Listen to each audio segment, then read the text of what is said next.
o que eu percebo quando eu trabalho no cinema é que os diretores têm algumas questões com os atores que nem sempre elas têm boas resoluções e aí acaba gerando uma tensão no set. O ator, geralmente, ele não consegue chegar num registro que a gente chama de naturalismo, né?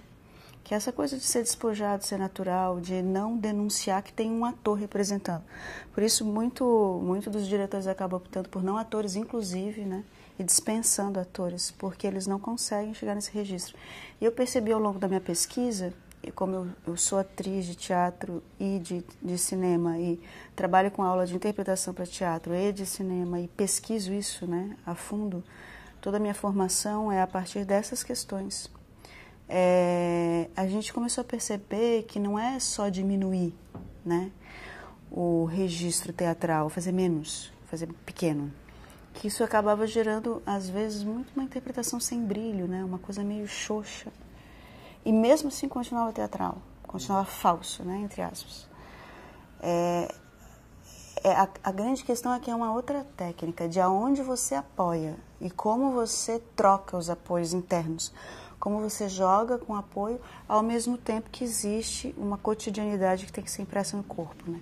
Então, nos workshops que a gente faz para a preparação de elenco de filme, de websérie, enfim, a gente procura formar o ator, na verdade, porque não tem quase no Brasil essa formação para interpretação para cinema. Então, a gente mostra que existe a perspectiva do apoio interno, primeira coisa, né? Para você brincar com o externo.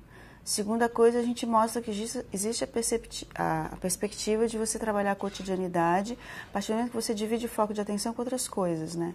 Então, a primeira coisa, pegar um objeto, pegar a barra da saia, pegar o cabelo, pegar alguma coisa e começar a mexer, né? Isso ajuda o ator a sustentar, a trazer a cotidianidade, né? Não ficar duro, né? Aí existem todas as questões com relação ao personagem que a gente vai conversando, as improvisações que você vai adquirindo uma relação com o outro, né? E repertório. Existem alguns procedimentos de corpo que a gente trabalha para adquirir repertório, porque não é também só ser natural, né? Às vezes o corpo ele é carregado de... A gente chama registros, né? Mas são formas que você também pode usar no cinema, né? A partir do momento que você absorve, às vezes tem mesmo esse menos no cinema, porque a câmera está fechada, né? Aí, aos pouquinhos, a gente vai trabalhando com alternância de registros, a gente trabalha com uma coisa que a gente chama de sujeira, né? Às vezes, sujar o quadro, sujar o gesto, às vezes até o grande funciona bem. A gente vê, às vezes, alguns filmes, né? O Cassavetes, por exemplo, é um exemplo, né? O Peter Falk, às vezes, faz coisa grande, ele sai da câmera, ele volta, e isso é natural. Então, não é só o pequeno. Às vezes, é recolher tudo, ir para uma imobilidade, onde está só no olhar, né? E aí, o trabalho de subtexto, o trabalho de fala interna, para ter sempre um movimento interno e, às vezes, em oposição ao externo. Então, é sempre um jogo, e a gente costuma transmitir para o ator que é ele em jogo, né? Tem essa instância que ele está evocando, a visualidade de um personagem e tal, muito... a partir da montagem, a partir do roteiro, a partir do que o diretor quer, né? Às vezes nem o próprio ator tem a noção do que ele está transmitindo, mas é ele em jogo com essas possibilidades de apoio, de recolher, de explodir, de trocar o apoio interno. No momento onde ele troca o apoio interno, ele faz um movimento interno que dá o efeito de espontaneidade, e a gente trabalha muito com uma instância que a gente chama de fala interna, que é você ser capaz mesmo de escutar para você alguma coisa.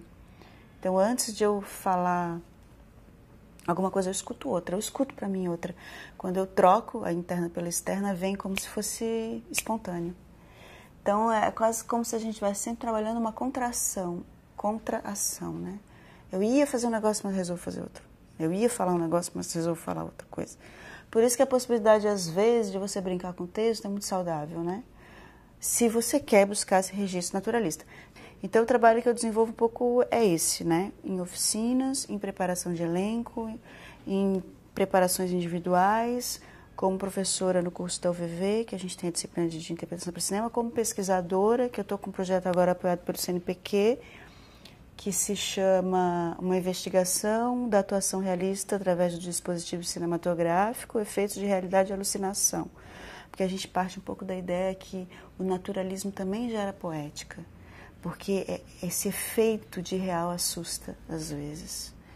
Então, por isso, realidade é alucinação. É quase como se o olho alucinasse.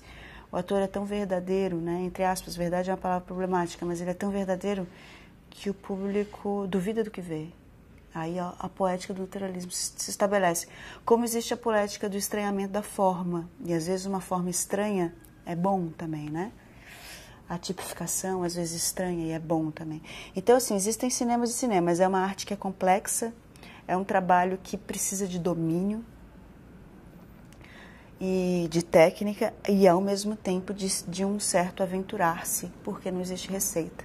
É sempre um ato de criação novo, não existe fórmula. O que a gente procura trabalhar é repertório, referência, procedimentos, ampliação dos olhares e caminhos, possibilidades de caminhos para que o próprio ator descubra, porque é sempre uma aventura atuar e sempre todo trabalho é novo, todo arranjo é novo, todo momento é novo, as questões que aparecem são outras, o personagem é outro, o diretor é outro. O diálogo que se estabelece com o diretor é absolutamente importante. Aí eu procuro vender para os meus alunos essa ideia, compra o que o diretor fala, usa como material de jogo. Se precisar de mediação, media, mas compra, assume a voz de direção no seu jogo, não resiste, né? Mas é um princípio, né? É sempre inesperado. Então é um trabalho muito gostoso e, enfim, é isso.